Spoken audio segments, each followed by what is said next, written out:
Welcome to Postcards. We need your help to grow this channel.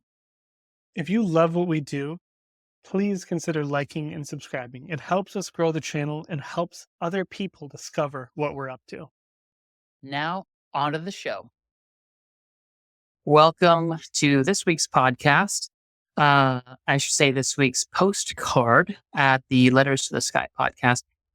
Stephen had a realization recently regarding his relationship, his marriage. And I thought, or we thought that would be a great topic to dive into. I'm sure many of you listeners are in relationships, and those of you who aren't, this applies to all forms of relationships. I'm sure it does, but I actually don't know what Stephen's realization is. So let's dive into that. Thank you, Adam, for that lovely introduction. It's great to see you again. That sounds forced. You What? What? Okay. Thank you. Yeah. Okay. Anyway, so second postcard ever.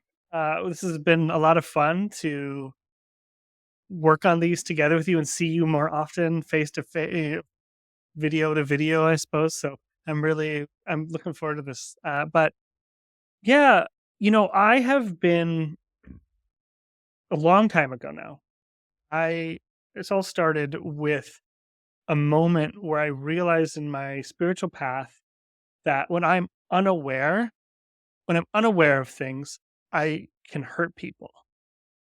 And I remember I was sitting in front of my teacher and I was just so hurt by the fact that how many people I've hurt from just being unconscious and unaware, and how it's anyway, that's the realization. And I was expressing that to my teacher, and she said, here's a wonderful gift for you. And something, what does that mean? But anyway, since then, the gift it was very real and very palpable and has been with me ever since. And that is that whenever I feel a strong emotion or go towards a criticism or anything like that, almost always, like especially with someone I'm in relationship with, not necessarily my wife, a friend, anything like that.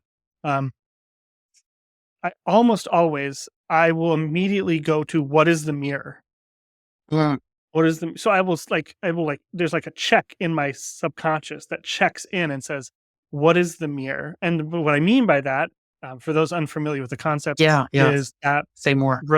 Every relationship with everything, let alone your wife or your friend or someone you meet on the street, every relationship is a mirror.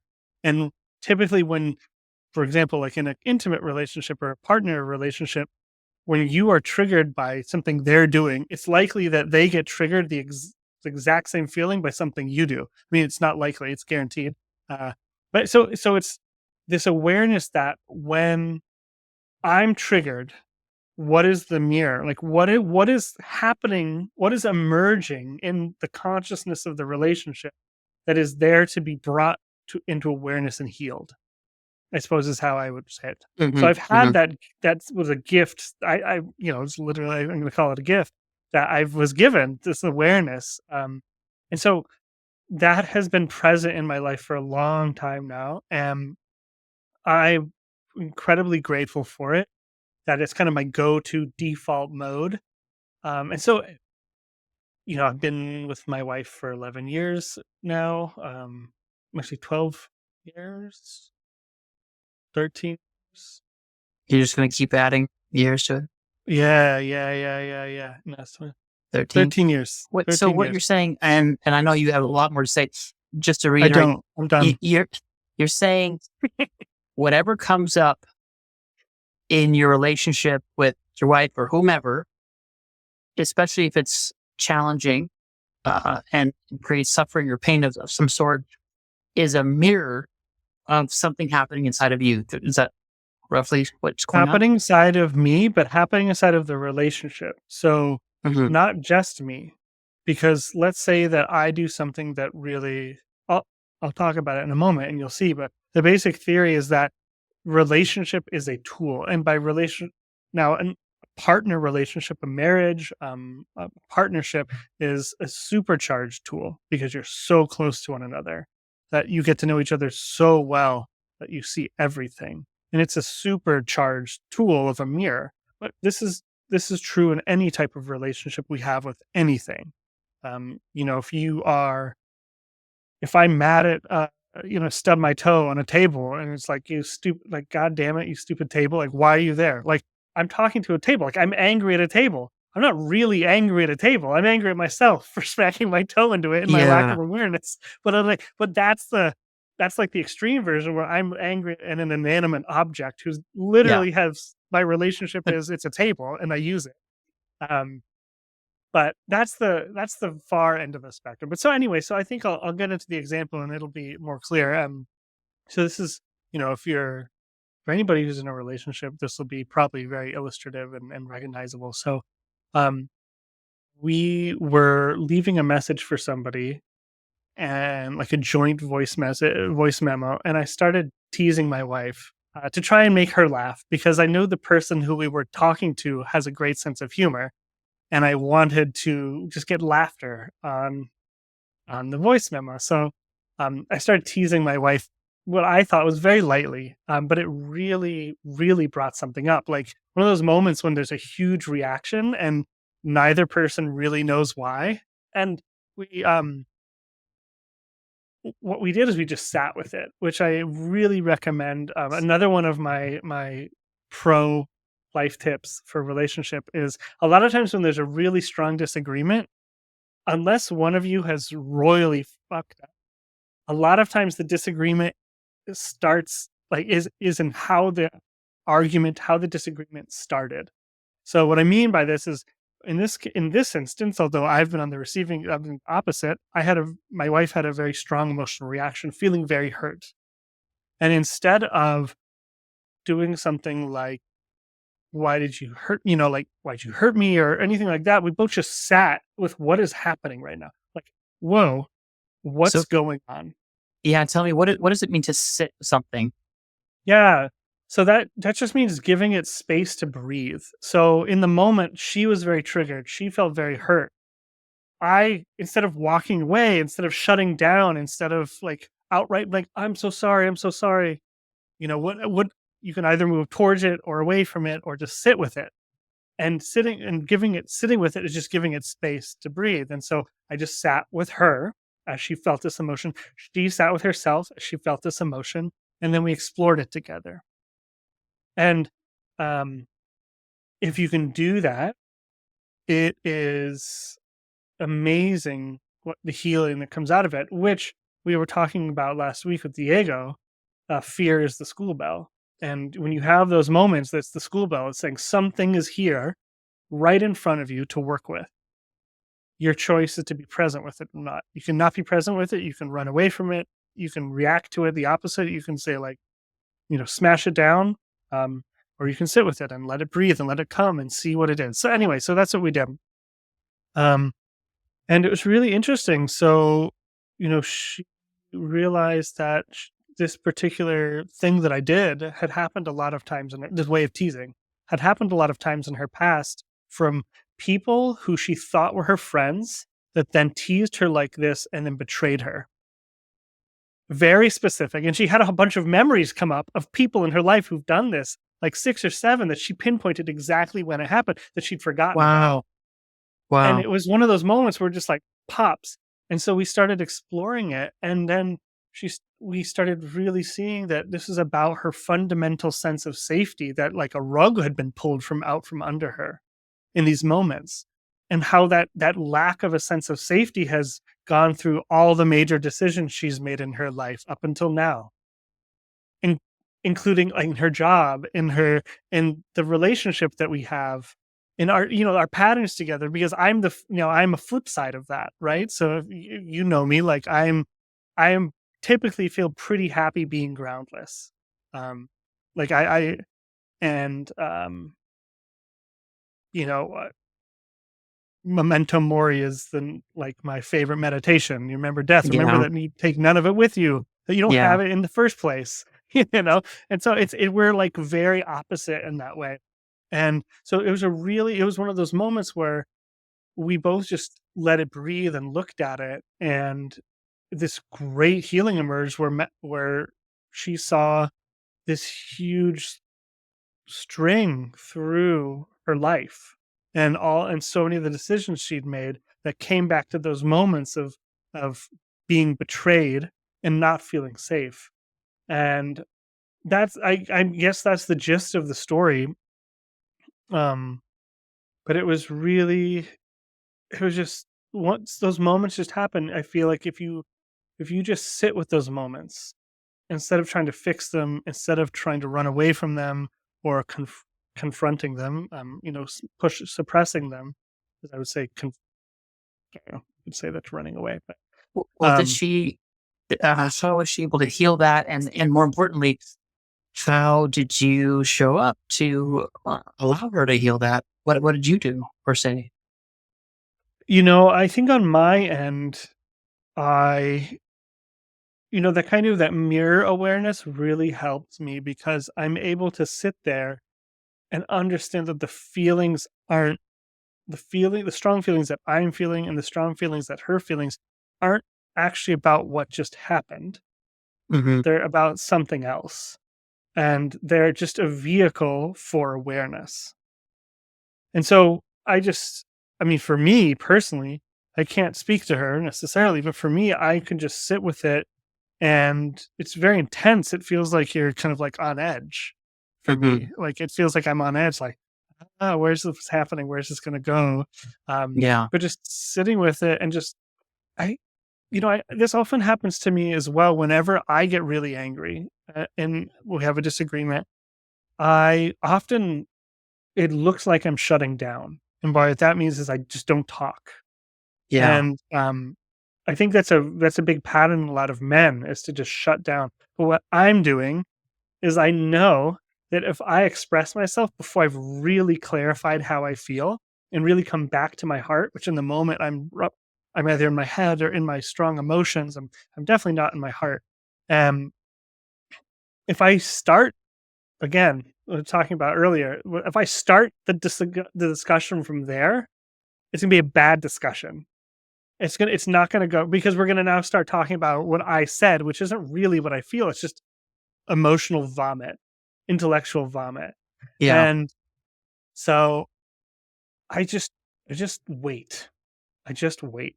And sometimes I'll even say, so a great thing to do if you want to try this out, if you're listening and you want to try this out, is it's okay to be silent and to reflect, but you really need to tell your partner what you're doing. Or else Yeah. my wife for a long time is like you just shutting down. I just it's so hard for me to talk in those moments. Everything I'm so consumed by it that I just said, hey, like I'm just processing so that I can really get to the heart of the matter for me and come back to my heart. It'll probably be 45 minutes. I'll come back. Yeah. And that way she knows that like, hey, he's not actually shutting down. He just needs some time to process.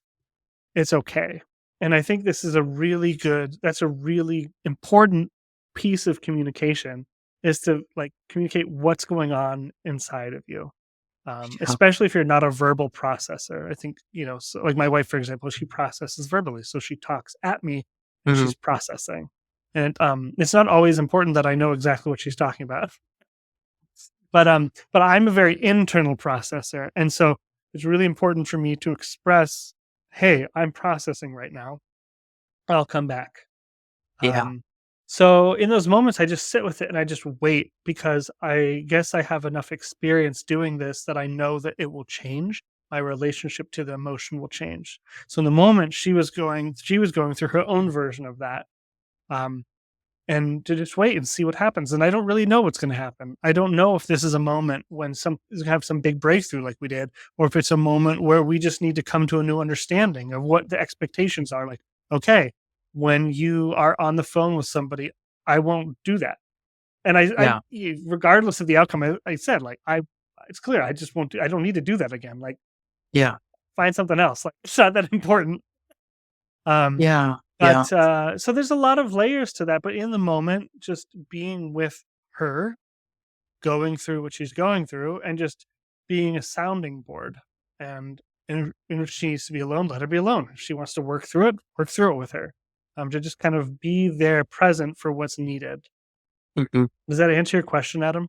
Yeah, absolutely. Well, that's two things I want to clarify. One is oftentimes just being aware of something, like Madison's case. I'm sorry, in your wife's case, just to be aware My of name's the Madison. fact, becoming aware of the fact that she's been triggered before by people teasing her, but then betraying her. Just the awareness. It's almost like the light of awareness is healing in itself. When you have a buried subconscious pattern come to conscious awareness, there's the healing. And in my experience, it's been that 90% of the healing has been getting it to be to go from the subconscious to conscious.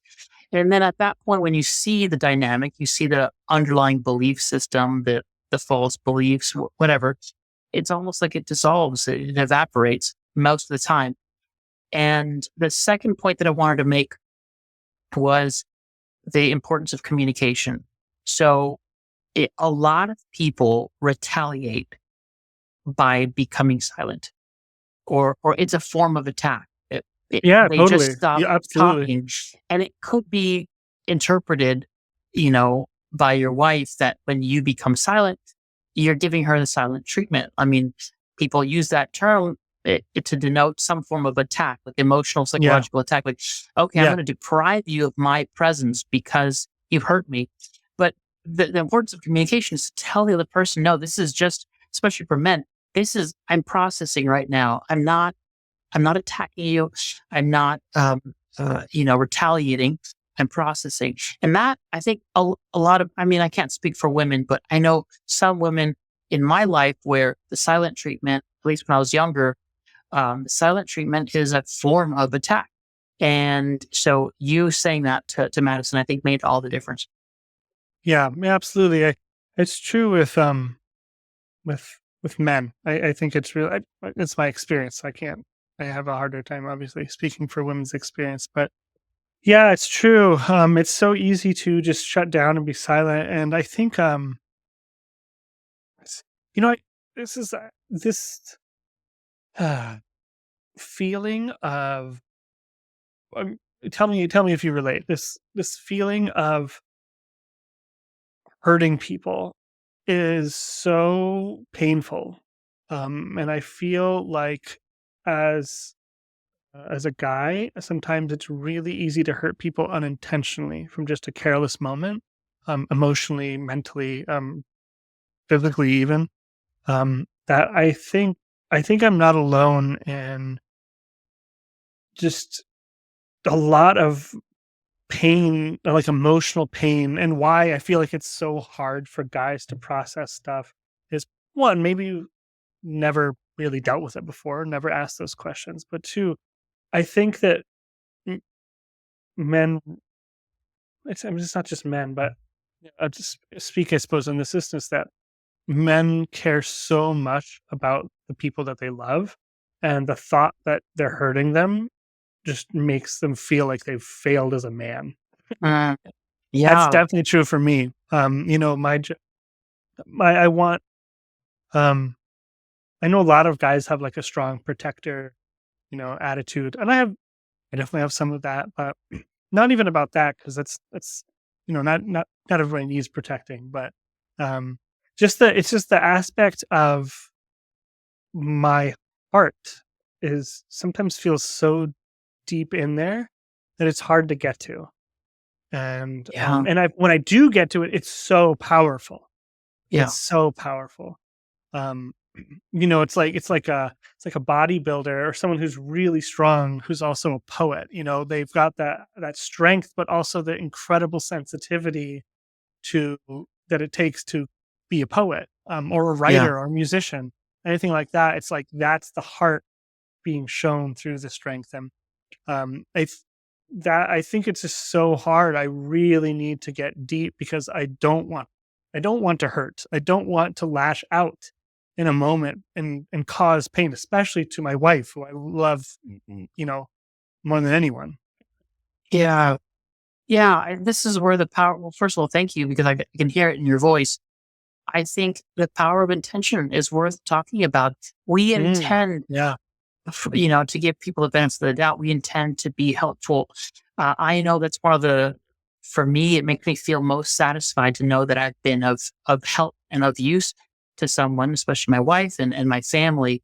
And if in the context of trying to be helpful, harm is done, or someone feels hurt, it wasn't my intention. And obviously, we can't control how other people respond and react. They have their own issues that they're filtering all of life through. Their whole life experience is being filtered through their past, and their belief systems. You can't control that, but you can control your intent, and that makes a very big difference. Is that the case for you? Yeah, you have actually been really central in me working more with intention because you, for as long as we've known each other, have really brought up intention and have made and just when we're talking, you talk about intention a lot. And I have really come to be a like believer is not the right word because it's not belief, but it completely transforms experience. It completely Yeah. transforms like experience the moment. Like in that moment of trigger with a partner coming back and be like, what's the intention for this moment? Like we're Yeah. going through a lot. It's incredibly hard right now. What is the intention? And if you can agree on an intention, whether it is to come out of this stronger than before or to let this moment be path for our mutual awakening, something like, just Yeah. something like that. This is what it's so funny because you come back to, I was coming back to if the disagreement starts wrong, it's going to continue to go wrong. But the intention, I think, is how you start it right, which I never put that together before that's what I was doing. Because I Yeah. come back to mutual awareness of what's happening is intention. I just never called it that. That's so funny. Yeah. It's interesting. Thanks. Yeah. I think we're both arriving at the same realization. It's sort of like purpose in many ways. Like you're assigning a purpose to what's happening. You're saying, okay, the purpose of this is for healing, right? And I think that's actually in the Buddhist tradition, right? Bodhicitta, or dedicating merit, dedicating Mhm. merit at the very beginning of something. You could do the practice, you could meditate and just have it be a meditation, but then starting the meditation and then dedicating the merit to the awakening of all sentient beings. I don't know about you, but just saying that transforms. It shifts the energy of the whole meditative practice. And so doing that for every moment of our lives, at the beginning of a meal, right before saying vows at a wedding, ceremonial occasions, or even just basic moments of our life, we hold an intention for something.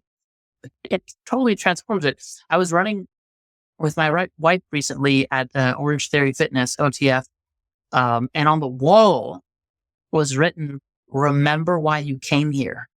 And Oh, I love that. I loved it because I could have just gone to gym and go to the treadmill, and it would have just been another hour on the treadmill. But then I read that and I was like, why am I here? It's because I'm dedicating my time to my health.